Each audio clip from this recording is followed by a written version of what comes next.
আসসালামু আলাইকুম। সবাইকে ইংলিশ গ্রামাটিক্যাল রুলসে স্বাগতম। আজকে আলোচনা করব আর্টিকেল লেকচার 3, জানব use of a or N, অর্থাৎ এ অথবা এন এর ব্যবহার। তাহলে চলুন আলোচনা করি।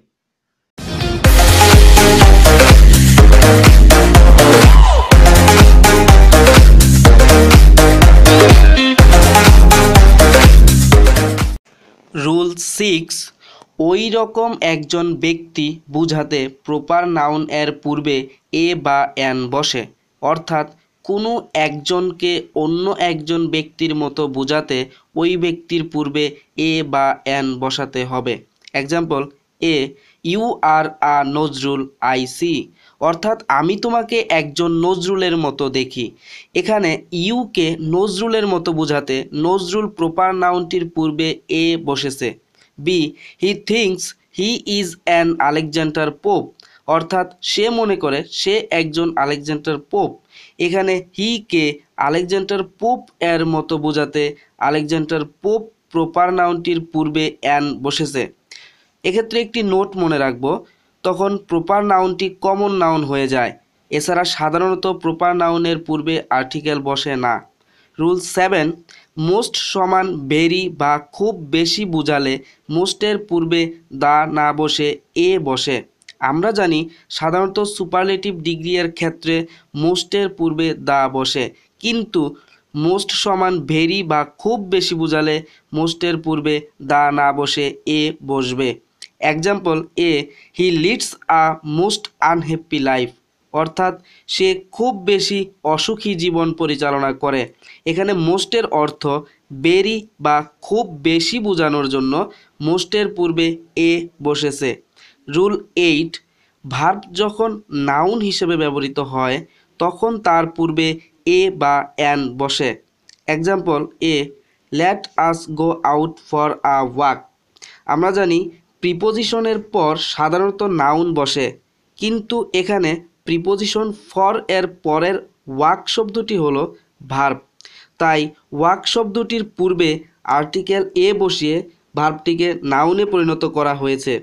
এক্ষেত্রে একটি নোট মনে রাখবো, the plus verb plus of, অর্থাৎ ভার্বের পর যদি অফ থাকে তাহলে এ বা এন না বসে দা বসবে।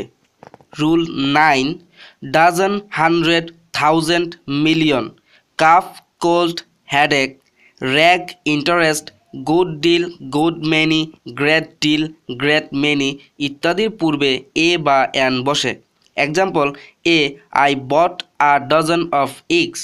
B he has a headache. C they took an interest in it. D I have a good many books. Rule 10, what, half, many, such, quite, rather, just plus a বা an plus adjective বা singular noun, অর্থাৎ আর্টিকেলের ক্ষেত্রে কোনো শূন্যস্থানের পর যদি adjective বা singular noun থাকে এবং সেই শূন্যস্থানের আগে যদি what, half, many, such, quite, rather, just এই শব্দগুলোর কোনো একটি থাকে তাহলে সেই শূন্যস্থানে আর্টিকেল এ বা এন বসবে। Example, A what a nice bird it is. এখানে শূন্যস্থানের পূর্বের শব্দটি হলো হোয়াট এবং শূন্যস্থানের পরের নাইস শব্দটি হলো অ্যাডজেক্টিভ, তাই এখানে আর্টিকেল এ বসেছে। B many a boy has failed. এখানে শূন্যস্থানের পূর্বের শব্দটি হলো মেনি এবং শূন্যস্থানের পরের বয় শব্দটি হলো সিঙ্গুলার নাউন, তাই এখানে আর্টিকেল এ বসেছে। C it was quite an easy task. এখানেও শূন্যস্থানের পূর্বের শব্দটি হলো কোয়াইট এবং শূন্যস্থানের পরের ইজি শব্দটি হলো অ্যাডজেক্টিভ, তাই এখানে আর্টিকেল এন বসেছে। এখানে 5টি প্রশ্নের একটি পরীক্ষা দেয়া হয়েছে।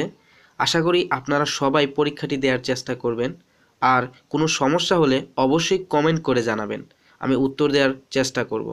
আপনি যদি আর্টিকেলের অন্যান্য লেকচারগুলো দেখতে চান তাহলে ডেসক্রিপশন বক্সে দেওয়া লিঙ্কে ক্লিক করলেই আপনি সবগুলো লেকচার দেখতে পারবেন। ধন্যবাদ।